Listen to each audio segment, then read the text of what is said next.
E vamos lá bater um papo agora com o professor Marcos Vinícius de Freitas.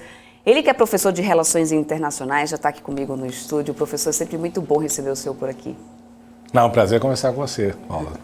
Professor, vamos lá. A gente está vendo aí toda essa movimentação econômica e política na Argentina, né? Todas essas mudanças aí no Ministério da Economia.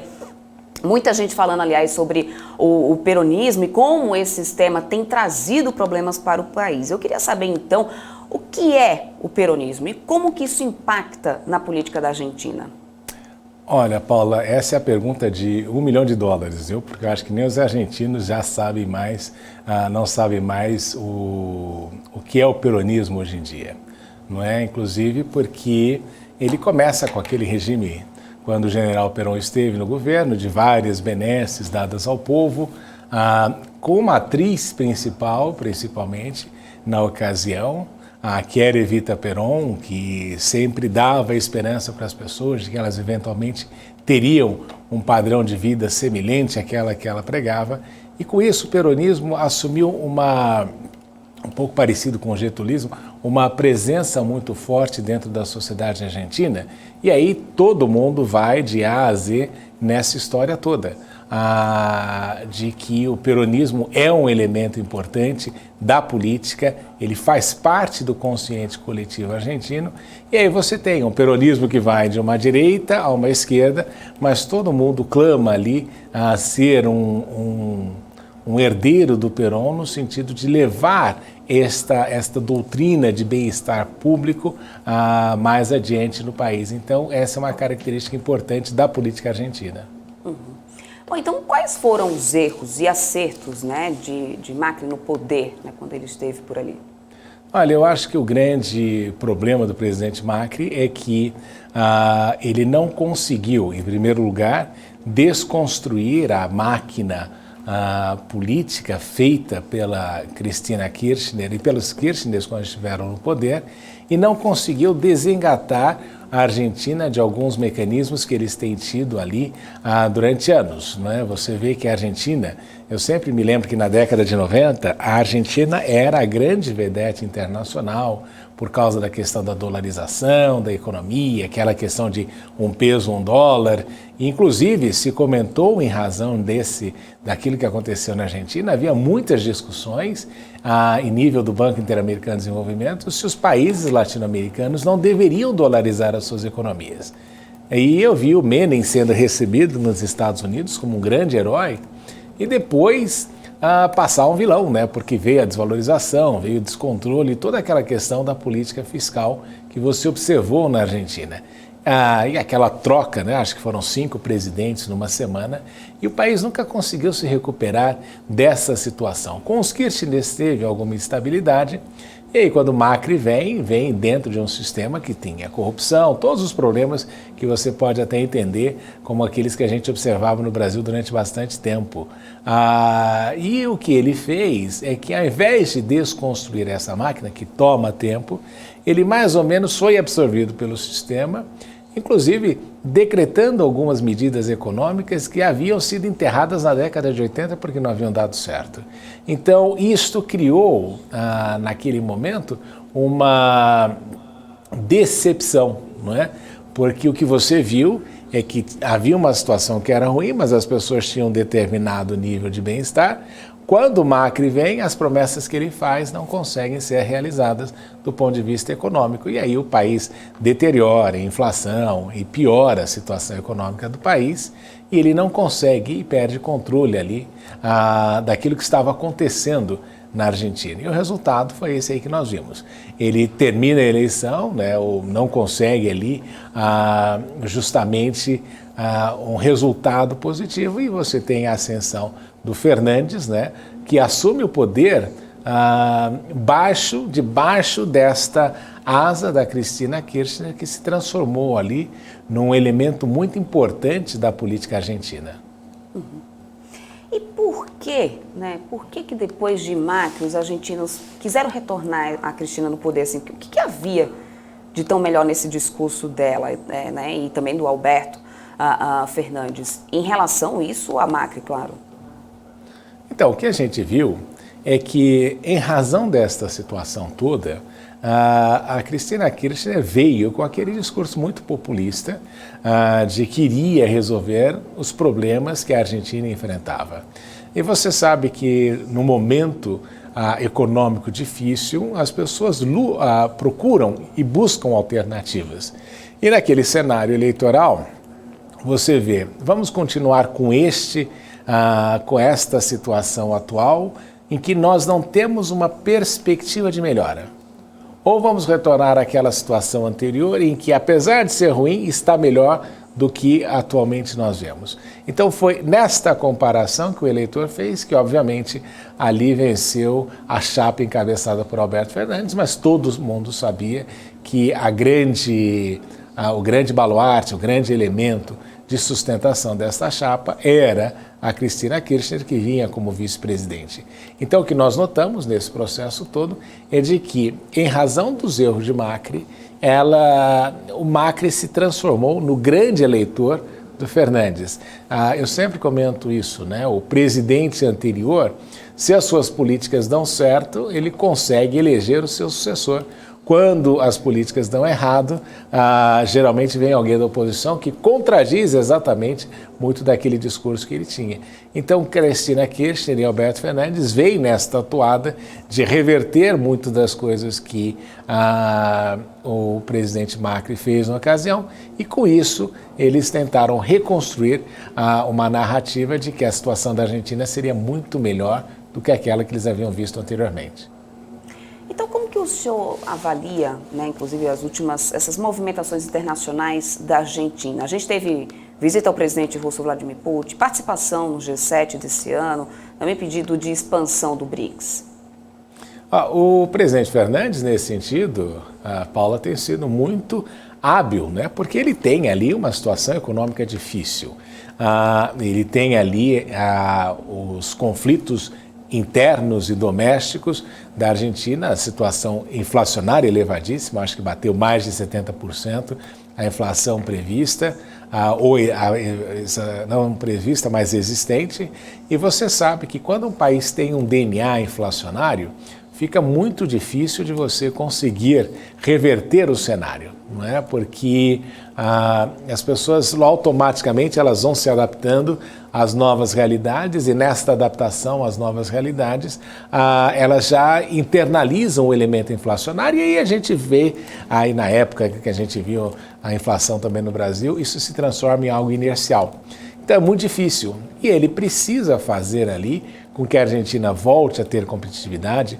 Alguns anos atrás, eu me recordo, eu passava bastante tempo na Argentina e nós começamos a ver, por exemplo, os argentinos importando carne brasileira, não é? Então você teve esse tipo de situação que foi extremamente dramático para o país. E nesse sentido, o que a gente tem observado justamente é que o Alberto Fernandes tem buscado aí novas fontes e possibilidades, né? Porque ele já viu que na questão europeia vai ser muito difícil de ele conseguir grandes ganhos, ele precisa de recursos, inclusive, e de força para as negociações com o Fundo Monetário Internacional, onde a Argentina é grande devedora, e ele também precisa ali encontrar novas alternativas. E é por essa razão que ele está buscando esta ampliação. Foi visitar o presidente Putin, antes até mesmo do presidente Bolsonaro, e nesta reunião foi interessante porque ele pediu para que se transformasse ali na porta de entrada dos investimentos russos na América Latina e um porta-voz da América Latina na Rússia. E dentro desse contexto ele também pediu aí para que entrasse no BRICS, porque ele entendia que os BRICS têm um papel fundamental nesta nova ordem internacional que vai se desenhando.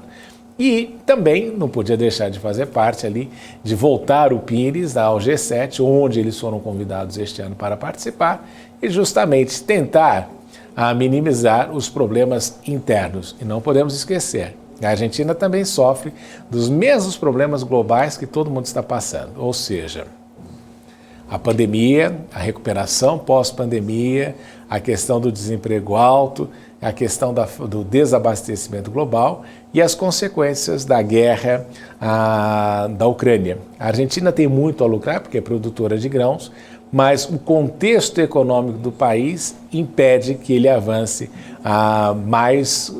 dentro das várias possibilidades que poderia ter também dentro desse momento. Agora, professor, mudando um pouquinho, saindo um pouquinho agora da Argentina, indo para os Estados Unidos, né?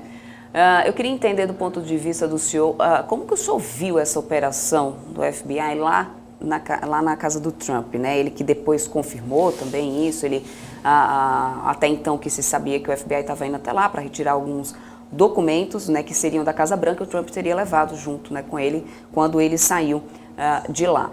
E aí, no final das contas, depois ele também até reclamou da atuação do FBI, dizendo que tinham até destruído ali um cofre da casa dele e tal, apontando ali, questionando também essa atuação, né, da Polícia Federal Americana. Com tudo isso que tem acontecido, inclusive a questão no entorno disso, né, até que ponto o senhor acredita que isso deve pesar negativamente para a imagem do Trump, ou isso pode favorecer ele para a próxima eleição, que ele quer se recandidatar? Então, Paulo, eu falei que o Trump recebeu finalmente a visita do japonês da Federal, né? Que nós nos acostumamos tanto, e ele dessa vez, você vê que até nos Estados Unidos o japonês da Federal andou atuando nessa situação toda. Mas a questão é essa, né? De que a alegação é que ele levou a documentação do presidente dos Estados Unidos pertence aos arquivos nacionais. E isso fica guardado durante uma quantidade de anos para que no futuro historiadores possam ter acesso a essas informações e justamente traçar ali uma análise daquela presidência aqui já com uma visão histórica daquilo que aconteceu. Porque a gente sabe que se nós traçarmos a história olhando somente para o momento atual, nós não vamos ter um entendimento completo como aquilo que acontece passados 10, 20, 30, 50 anos depois disso. Então, é por essa razão até que houve o caso Watergate, que as fitas foram guardadas, foram reveladas depois, e aí a gente vê uma série de coisas neste sentido de preservar a memória justamente para a história. E aparentemente o presidente Trump, segundo as alegações, estava ali queimando arquivo, não é? E para impedir que isso acontecesse, houve essa operação. Obviamente que, de maneira muito inteligente, Trump está revertendo isso para dizer que é mais uma caça às bruxas que está acontecendo com ele. E ele não está de todo equivocado, porque o que nós vimos ali, tanto no primeiro processo de impeachment, como no segundo processo de impeachment, como na própria presidência de Trump, houve ali uma série de alegações contra ele que denotavam, de fato, esta perseguição às bruxas. E com isso, ele mais ou menos se martiriza, isso é importante, na construção da imagem de candidato à presidência, candidato uma vez mais à presidência, porque ele vem com duas imagens, basicamente. Primeiro, o grande injustiçado do pleito eleitoral de 2020, sob a alegação de que houve fraude nas eleições, não comprovado, mas que ele alega e que uma grande parte dos eleitores do Partido Republicano acreditam. Então ele vem com esta imagem de injustiçado e vem também com a imagem agora de mártir perseguido pelo governo atual. Então, estas duas coisas tendem a dar ali para o eleitor uma percepção de que, de fato, o tratamento que ele está recebendo é diferente daqueles que os presidentes, aqueles candidatos que o precederam, teriam ou tiveram. E uma das coisas aqui importantes também, Paula, é que o que pesa contra Donald Trump é justamente a sua postura no dia 6 de janeiro de 2020. Esta vai ser a grande alegação dos democratas, também em conjunto com a questão do aborto, não é? Da Corte Suprema, da forma como a Suprema Corte norte-americana agiu nessa situação. Mas ele vem revertendo e tentando reverter esta ideia, dizendo que aquilo foi uma manifestação legítima, que ele não tinha como controlar aquilo, que ele não foi o agente responsável pelos atos que se seguiram, e que está novamente sendo perseguido pela polícia e pelo legislativo e pelos democratas no Congresso. Obviamente que a gente sabe também que se a maioria tanto do Senado como da Câmara fossem republicanos, nada disso estaria acontecendo. E aí você vê também que os republicanos que têm sido contrários a Trump nessa atuação também estão perdendo muito espaço. Então é uma briga ali interna no Partido Republicano, entre aqueles que são os tradicionalistas, aquilo que é ser republicano ao longo da história e o que é ser trumpista dentro do Partido Republicano. Só que a grande transformação de Trump em toda essa história é que ele fez com que o Partido Republicano, diferentemente do democrata, se transformasse no Partido dos Trabalhadores norte-americano. Agora, ainda falando dos Estados Unidos, né, mas agora falando sobre uma notícia que saiu, inclusive, né, nessa sexta-feira, professor, de que as estatais chinesas poderiam acabar saindo do mercado americano, tirando a listagens, inclusive, das ADRs. Isso seria mais um capítulo, né, nessa tensão histórica já entre China e Estados Unidos nas questões comerciais e geopolíticas. Isso pode trazer alguma consequência a mais do que além, né, do mercado? Porque o que isso mexe na vida dos americanos, dos investidores também, claro, né, que possam ter posicionamento nessa empresa, e mais, o que isso mexe nessa relação, né, com a China, que já não é das melhores, nunca foi ali entre Estados Unidos e China, e diante de tudo que a gente está vendo acontecer também lá em Taiwan. Isso pode ter um gatilho relacionado a isso, na opinião do senhor? Eu acredito que você vem aí justamente nas medidas que foram prometidas em razão da visita da Nancy Pelosi, que não tinha nada a ver nesse processo todo, mas que vem dentro de um contexto que os chineses entendem e interpretam como sendo uma tentativa norte-americana de alterar os princípios aceitos quando da admissão da República Popular da China dentro das Nações Unidas. Não podemos esquecer que quando a China entra nas Nações Unidas, ela entra baseado no princípio de que existe uma só China e que Taiwan é uma província da China e que eventualmente seria reincorporada à República Popular da China.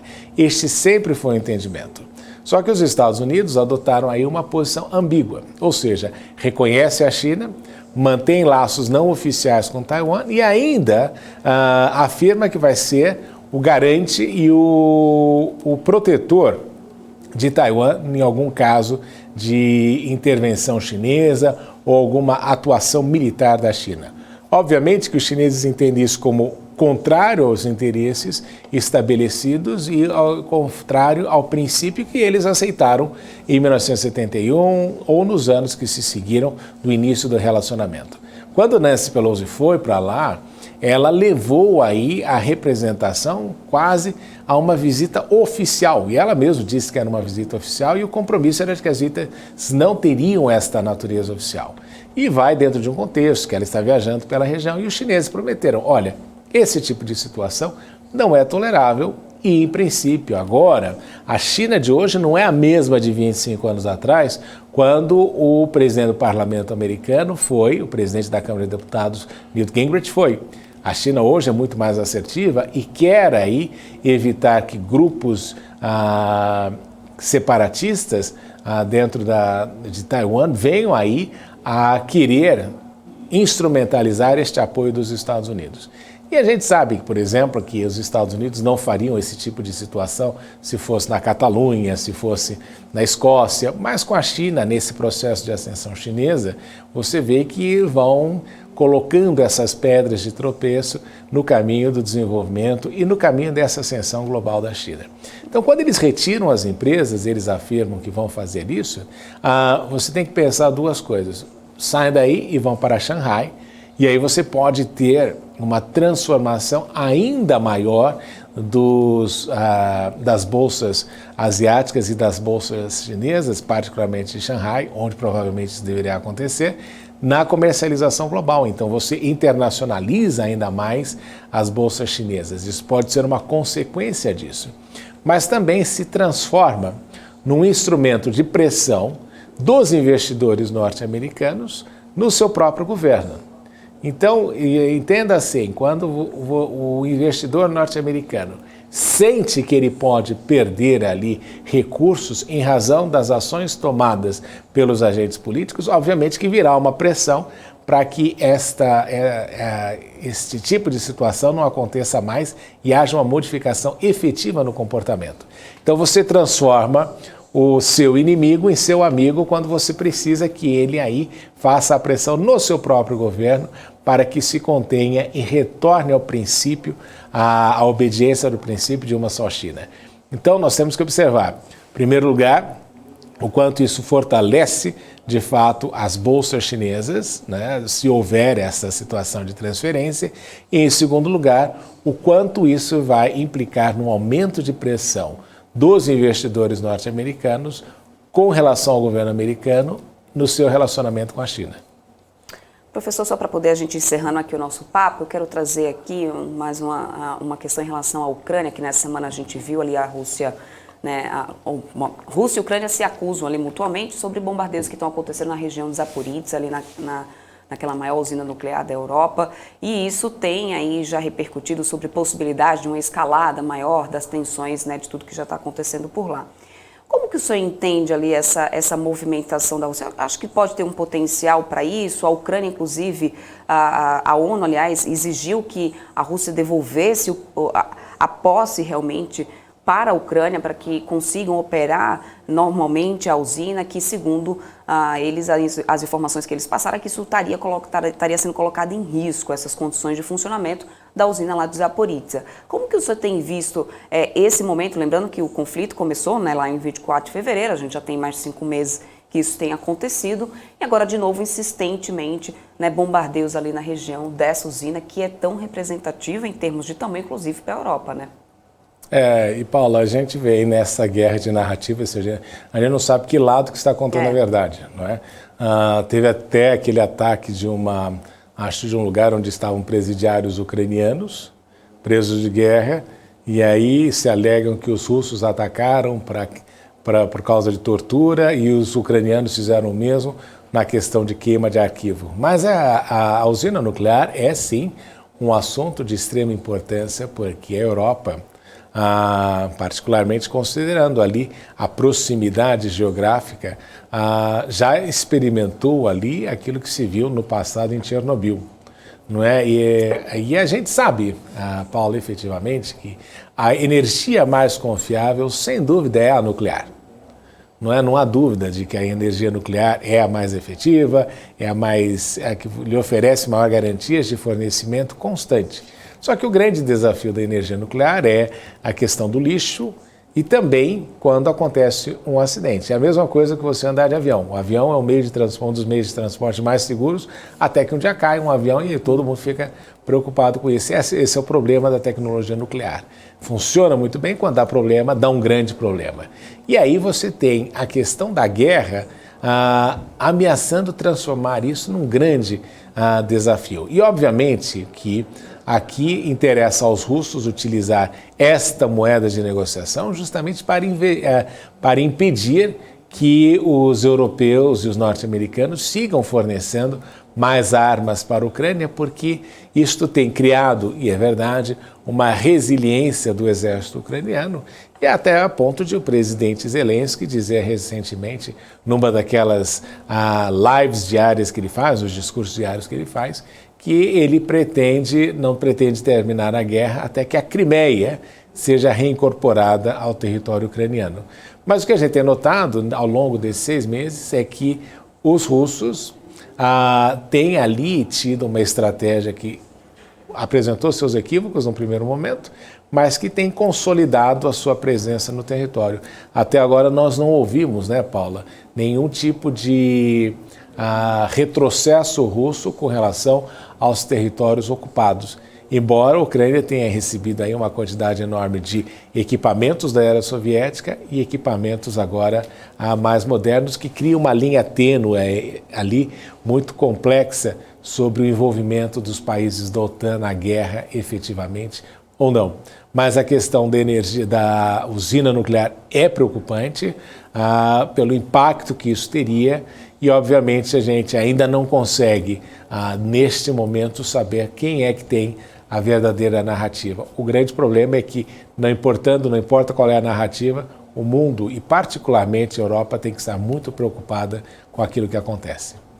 Pois é, professor, vamos ficar acompanhando, inclusive, isso é claro uma coisa que deixa, né, deixa todos preocupados, e aí às vezes isso vai caindo, né, na rotina, muitas pessoas vão deixando ali de falar, mas o fato é que ainda não acabou essa guerra, continua, assim como várias outras em outros pontos do mundo, mas essa em particularmente envolve muita coisa ali, impacta, né, diretamente até a economia global, como a gente tem acompanhado. Então, muito obrigada mesmo, professor, pelo seu tempo, por seu vir até aqui. Muito bom receber o senhor aqui no estúdio, né, por essa verdadeira aula que é sempre, né, parar aqui um pouquinho para poder te ouvir. Muito obrigada mesmo, espero contar com você sempre aqui, tá? Não, obrigado, Paulo. Eu que agradeço. E é verdade, você comentou um aspecto muito importante. Não é? A guerra nos primeiros dias, na primeira página dos jornais, daqui a pouco vira uma nota de rodapé da imprensa, porque banalizou, não é? Mas nós não podemos esquecer o impacto enorme que essa guerra pode ter e que já teve, né? A reestruturação global, você tem um mundo, uma ordem global até o dia 24 de fevereiro e depois do dia 24 de fevereiro nós temos aí uma nova ordem internacional que está se redesenhando, mas a gente ainda não sabe como vai ser. Só espero que nós não comecemos essa nova ordem global com uma hecatombe nuclear acontecendo. Obrigada mesmo, viu, professor? Até uma próxima. Tchau, tchau. Um excelente dia para você. Para você também, professor. Bom,